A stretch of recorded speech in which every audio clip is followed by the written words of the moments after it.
এবারে যে গল্পটি শোনাবো আপনাদের আজকে, সেটি হলো কে বেশি চালাক।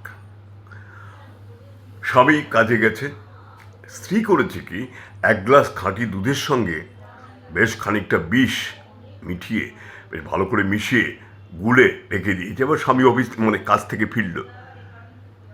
ফিরে আসার সঙ্গে সঙ্গে বলছে, সত্যি তুমি কত ক্লান্ত হয়ে ফেরো, আমার খুব কষ্ট হয় গো। বলছে কি, হঠাৎ তোমার কষ্ট হতে শুরু করলো কেন? আসলে কিন্তু এই স্বামী স্ত্রীর মধ্যে দিনরাত লাঠালাঠি লেগেই থাকে, বুঝলেন না? মানে সাপে নেউলে বলতে যা বোঝায় আর কি। আজকে হঠাৎ সুর বদল, তো সুর বদল হওয়াতে স্বামী বললো, কি ব্যাপারটা বলো দেখিনি?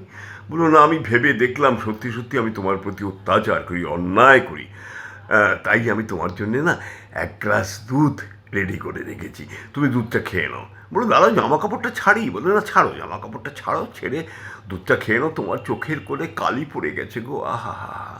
বলো, কী ব্যাপার বলো দেখিনি, স্বপ্ন টপ্ন দেখেছো? বলো, না স্বপ্ন দেখিনি, আমি ভেবে দেখলাম। কি ভাবলে? ভেবে দেখলাম যে আসলে তো তুমি তো সারাদিন রাত আমার সঙ্গে ঝগড়া করো। না, করি করি, ঝগড়া তার সঙ্গেই করে যাকে যে বেশি ভালোবাসে, বুঝলে তো? মহিলা বলল। স্বামী বললো, আচ্ছা আচ্ছা আচ্ছা, বেশ বেশ বেশ বেশ, তো ঠিক আছে। এবার টেবিলে এসে বসলো, বসে বললো, দেখি কী বলছিলে? বলে, এই যে তোমার জন্য আমি এক গ্লাস দুধ, খাঁটি দুধ সুন্দর করে রেখে দিয়েছি, হ্যাঁ তুমি খাও, এবং আজ থেকে তুমি প্রতিদিন এক গ্লাস করে দুধ পাবে। বলো, বাহ বাহ বাহ বাহ। কিন্তু আমি তো কখনো কোনো কিছু একা খাইনি। ধরো ঝগড়া করলে আমরা দুজনে ভাগ করে করি, ধরো খাবার দাবার খেলে দুজনে ভাগ করে খাই, তা হঠাৎ আজকে আমি একা খাবো কেন? তুমি একটু খাও, আমি একটু খাই। বলো, না না না, তুমি কেন, আমি কেন খেতে যাব?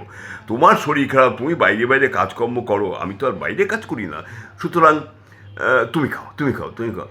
স্বামী বললো, ঠিক আছে। এত করে যখন বলছে, গ্লাসের দিকে তাকিয়ে দেখলো না দুধটা দুধই আছে, তখন বলছে, ঠিক আছে তাহলে দাও খাই। বলে, কত কত কত কত কত করে এক গ্লাস দুধ পুরো মেরে দিল, এক নিঃশ্বাসে মেরে দিল।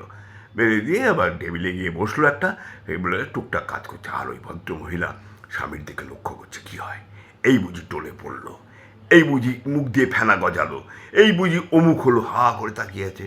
15 মিনিট, আধ ঘন্টা, 1 ঘন্টা, 2 ঘন্টা, 3 ঘন্টা, কিছুই তো হয় না। তখন কি বললো, হ্যাঁ গো, বলছি তোমার কোনো শরীর টরীর খারাপ লাগছে না তো? বলো, কেন শরীর খারাপ লাগবে কেন? না না না, আমার খুব চাঙ্গা লাগছে, তুমি এই দুধটা দিলে না অফিস থেকে এসে, এই দুধটা খাবার পরে খুব চাঙ্গা লাগছে, খুব ফিট লাগছে, খুব ভালো লাগছে। তখন ভদ্রমহিলা নিজের মুখ দিয়ে একটা শব্দ বেরিয়ে এলো, তাহলে কি গোপাল ভেজাল মাল দিল?